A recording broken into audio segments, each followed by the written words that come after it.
दोस्तों नमस्कार और आप देख रहे हैं न्यूज़ बकेट और आप लोगों के साथ मैं कुलदीप। बढ़ती महंगाई और जीएसटी ने लोगों को जीना मुश्किल कर दिया है।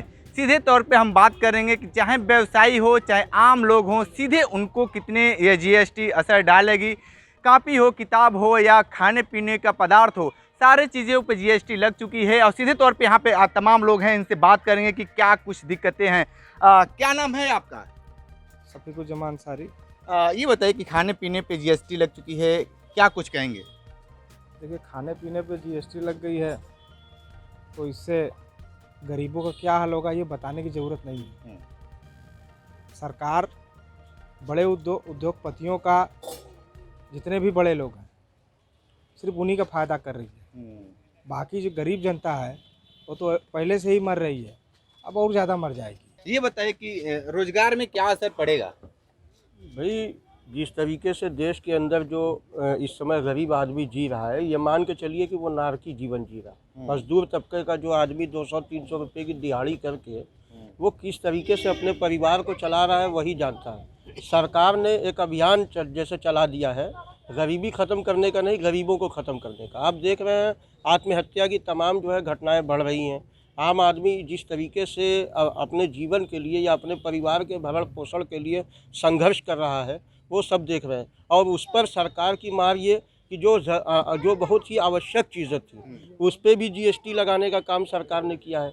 अब बताइए कि सरकार का काम होता है जनता को राहत देना, लेकिन सरकार जनता का गला घोंटने पर लगी है। और इसका हम सबसे बड़ा अगर कोई किसी को जिम्मेदार मानते हैं तो वो देश की मीडिया को मानते हैं, क्योंकि मीडिया जो देश का चौथा स्तंभ, लोकतंत्र का चौथा स्तंभ होता है।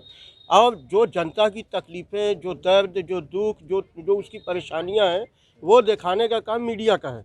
लेकिन जो मेन स्ट्रीम मीडिया आज हम लोग टीवी पे चैनलों पर बैठ के देखते हैं, तो उस पर बेमतलब की बहस होती है, बेमतलब की डिबेट होती है, हिंदू मुस्लिम इस तरीके का। जहाँ तक कि आम आदमी के रोज़गार की उसकी क्या समस्या है, उसकी कमाई कितनी घटी है, या महंगाई का उसके ऊपर क्या असर पड़ा है, या उसकी दिनचर्या किस तरीके से प्रभावित हो रही है, उसके जीवन में कितने ज़्यादा दुखों का अंबार आ गया है, ये सब काम मीडिया नहीं दिखाती। और मीडिया का काम है कि सरकार को भी जनता की समस्याओं को रखे और दिखाए कि, चूँकि अभी होता क्या है कि जो तमाम दावे किए जाते हैं, ये विकास हुआ, वो विकास हुआ, ये हाईवे बना, वो फ्लाईओवर बना, लेकिन आप बताइए कि जब हमारे पेट में दाना नहीं होगा, जब हमारे पास शिक्षा नहीं होगी, जब हमारे पास रोज़गार नहीं होगा, तो फिर हमारे जीवन की क्या स्थिति है वो आप अच्छी तरह से समझ सकते हैं।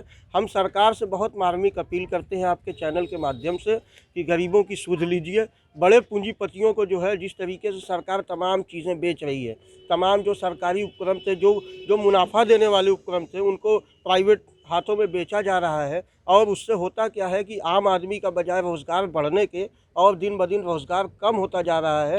बड़ी कंपनियां बहुत मुनाफा पे मुनाफा कमाती चली जा रही हैं। आज अडानी जो है पूरी दुनिया के चौथे नंबर के अमीर हो गए, लेकिन देश का जो है आम आदमी है, आप बताइए कि 80 करोड़ लोग सरकार के दिए राशन पे आश्रित हो गए। अब इससे बड़ी विडंबना इस देश की क्या हो सकती है कि जो देश, स्वाभिमानी देश, जहाँ का जिसे एक नारा दिया गया, जय जवान जय किसान, आज वहाँ का किसान परेशान है। एक आम आदमी यहाँ तक कि उसके पास जब काम धाम नहीं है तो वो अपना काम धाम छोड़ के सरकार के फ्री के राशन के पीछे भाग रहा है। बताइए कि आने वाले दिन में इस देश का भविष्य क्या होगा, आने वाली जो पीढ़ी है उसका भविष्य क्या होगा। हम सरकार से मार्मिक अपील करते हैं कि देश आपके हाथों में है, आप अच्छी नीतियां बनाइए, गरीबों को जितना हो सके राहत दीजिए। अगर आपको टैक्स लादना है, आपको जीएसटी बढ़ानी है, तो जो बड़े उद्योगपति हैं, जो बहुत ही पैसे वाले लोग हैं, उन लोगों पर जो है इस तरीके के कर को बढ़ाने का काम कीजिए। सिलेंडर आप आज बताइए कि 1200 रुपये का लगभग सिलेंडर हो गया। एक आम आदमी कैसे जिएगा आप बताइए। तो कुल मिला के हम यही कहेंगे कि इस सरकार ने जनता को सिर्फ छलने का काम किया है, जनता को सिर्फ परेशान करने का काम किया है। और हम लोग तो माननीय प्रधानमंत्री जी के संसदीय क्षेत्र के वासी हैं। आज यहाँ से तमाम लोग पलायन करने को मजबूर हैं। कोई सूरत जा रहा है, कोई बेंगलोर जा रहा है, इसलिए कि यहाँ दिन भर अपना काम, अपना श्रम, अपनी मेहनत करके इतना पैसा हम नहीं कमा पा रहे हैं कि अपने परिवार को अच्छी शिक्षा दे पाएँ, अच्छा भोजन दे पाएँ, उनको अच्छे कपड़े दे पाएँ। तो अगर इस तरीके से, जैसे कि अगर इस शहर में ये हाल है, तो जो पिछड़े इलाके हैं, जो गांव देहात के क्षेत्र हैं, बताइए वहाँ की स्थिति क्या होगी, वहाँ ठीक है, का हम जीवन आपके क्या पास होगा। फिर आएंगे। ये बताइए कि छोटे बड़े सारे उद्योगों को लेकर जीएसटी लगा है। अब क्या है कि कॉपी किताब पेन खाने पीने के पदार्थ पे भी लगी थी, क्या असर पड़ेगा? देखिए, पहले तो जीएसटी की आपने बात की, तो जीएसटी के बारे में पहले बता दें कि जीएसटी जब यूपीए की सरकार थी तो एक जीएसटी सरल और जनता के हित के लिए जीएसटी लाई थी। और जब संजोग था कि फिर उसके बाद 2014 के बाद यूपीए की सरकार चली गई, एनडीए की सरकार आ गई, और इस सरकार ने आते साथ आनन फानन में जिस तरह से जीएसटी लागू किया है, मतलब बगैर न समझे न बूझे और बस लिया के जनता के ऊपर थोप दिया। और आपको बताया कि 54 बार इस जीएसटी में इन लोगों ने संशोधन किया, क्योंकि चला ही नहीं पा रहे, जीएसटी को सही ढंग से लागू नहीं कर पा रहे। और जनता, और उसका नतीजा ये हुआ कि आज देश की जनता भुखमरी के कगार पे पहुंच गई। आज इनको यहाँ तक करना पड़ गया कि जीएसटी अब खाने के सामान पे लगा दिया गया, जबकि आज के आज़ादी के बाद इतिहास में कभी नहीं हुआ था कि खाद्य पदार्थ पे जीएसटी या किसी तरह का टैक्स या किसी तरह का एक्साइज ड्यूटी लगाई गई हो। इन्होंने इस पर लगा दिया। अब समझ लीजिए कि महंगाई तो चरम पे थी, पूरी दुनिया देख रही है कि हिंदुस्तान में किस तरह से महंगाई है, किस तरह से बेरोजगारी है, नौकरियां नहीं है। इन्होंने कहा था कि नौकरी 1 करोड़ लोगों की नौकरी हर साल देंगे, 2 करोड़ को, लेकिन 2 करोड़ की नौकरी हर साल जा रही है।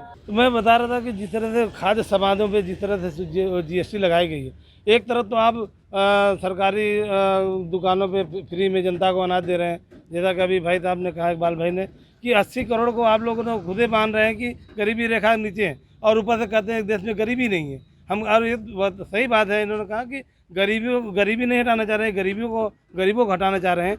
तो जिस तरह से खाद्य सामग्री पे इन्होंने जीएसटी गलत तरीके से लगाया, इनको तुरंत तत्काल तो खाद्य सामग्री से जीएसटी को हटाना चाहिए, ताकि देश में जो जनता, गरीब जनता रोज़ खाता था, कमाता था, रोज़ कुआं खोदता था, रोज़ पानी पीता था, वो रोज़ जाता था दिहाड़ी की मजदूरी करके अपना 1 किलो 2 किलो आटा चावल दाल अनाज खरीद के अपने बच्चों को पालन पोषण करता था। वो कहाँ जाएगा? वो जो आटा वो 25 रुपये में खरीदता था, आज 25-30 रुपये में खरीदेगा, 35 में। चावल दाल इस तरह से तमाम तरह के बढ़ते गए, और रुपया डॉलर को आपने 80 रुपया कर दिया। तो कहाँ इनकी कोई आर्थिक स्थिति नीति ही नहीं है, न कोई विदेश नीति है, न कोई आर्थिक नीति है। तो इसलिए देश आज ये लोग किस दिशा में ले जा रहे हैं और जनता देख रही है। और एक दिन जनता जिस तरह श्रीलंका में उग्र हो गई, जनता यहाँ भी उग्र होने के नौबत ये सरकार उनको दे रही है। ठीक है, ये बताइए कि कॉपी किताब भी महंगे हो गए हैं, बच्चों को कैसे पढ़ाया जाएगा? हर चीज़ महंगी इस टाइम है, कोई चीज़ सस्ती नहीं है। हमें तो ये नहीं समझ में आ रहा है सरकार मतलब क्या चाह रही है, कैसे चंदा देश चलाना चाह रही है। सब कुछ बर्बादी के कगार पर है, और आने वाली स्थिति ऐसी बन रही है कि जैसे स्थिति श्रीलंका में है, वही आने वाले कल में यहाँ की होगी, वही चीज़ आने वाले कल में यहाँ की स्थिति होगी। और देश सिवाय कांग्रेस के कोई चला नहीं सकता। 70 साल कांग्रेस ने एक देश को गुलदस्ते की तरह सजा कर रखा, और इन्होंने आके उस चीज़ को बर्बाद करके रख दिया, सब बर्बाद करके रख दिया, सब अलग अलग छीन भिन करके रख दिया। तुम मुस्लिम हो, तुम दलित हो, तुम फला हो, तुम ढाका हो, सबको बांट के रख दिया देश में, और सब एक दूसरे के दुश्मन बन गए हैं। तो देश लोग ये कह रहे हैं कि अब सबसे बढ़िया देश चल रहा है, कोई दिक्कत नहीं है।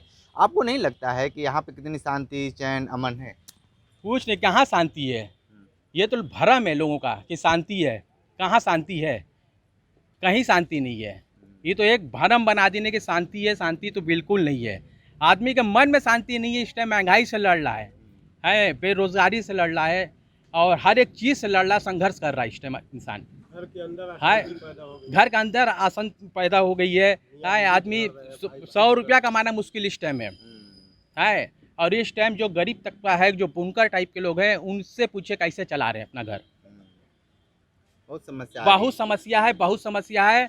और कहने को तो यही बहुत कुछ कहते हैं, ये कर दिया वो कर दिया, सब कागजी पे रहता है, मगर जब ग्राउंड पर आएंगे, ज़मीन पर आएंगे, ऐसा आपको हकीकत में कुछ नहीं मिलेगा। स्थिति पूरे तरीके से उससे एकदम उलट और अलग है, पूरे तरीके से बर्बाद है अगर आप देखेंगे तो। मगर वो मीडिया में और ये दिखाएंगे कि सब कुछ एकदम बढ़िया, सब कुछ एकदम फर्स्ट क्लास चल रहा है। ऐसा कुछ नहीं है, ऐसा कुछ भी नहीं है। लाइट, रोड ये चकाचक करने से मतलब कि विकास नहीं होता है। विकास होता है जब आप रोजगार देंगे, नौकरी देंगे, काम देंगे, उससे होता है। तो ये- सारे लोग इसी को मान रहे हैं, विकास कर रहे हैं, इसी को सब चीज़ का मान ले रहे हैं। रोड बन गया, विश्वनाथ कॉरिडोर बन गया, तमाम तरह की यहाँ पे योजनाएं चल रही, उसी को लोग विकास कर रहे हैं। इसको तो कह रहे हैं कि ये तो अफवाह है, प्राइवेट नौकरी करिए, प्राइवेट जॉब करिए, इस पे आप लोग कह रहे हैं।